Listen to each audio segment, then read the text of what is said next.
Eu fiquei sabendo, uns dias atrás, que a França, durante muitas décadas, ela cobrou do Haiti uma taxa pela independência do Haiti. Hoje, esse dinheiro somado estaria por volta de 26 bilhões de dólares. Eu fico imaginando qual foi o pecado que o Haiti cometeu no mundo.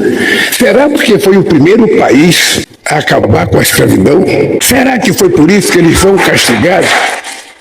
Quando eu vejo os países dizer que não faz investimento em Cuba porque Cuba é comunista, o comunista não merece ter apoio financeiro, ter investimento, então não vai nada para Cuba. Por que não vai para o Haiti? O Haiti não é comunista, o Haiti é um país democrático, que as gangues hoje não permitem que haja sequer um exercício da democracia, porque não deixa ninguém governar. Por que o mundo rico não está disposto a ajudar o Haiti?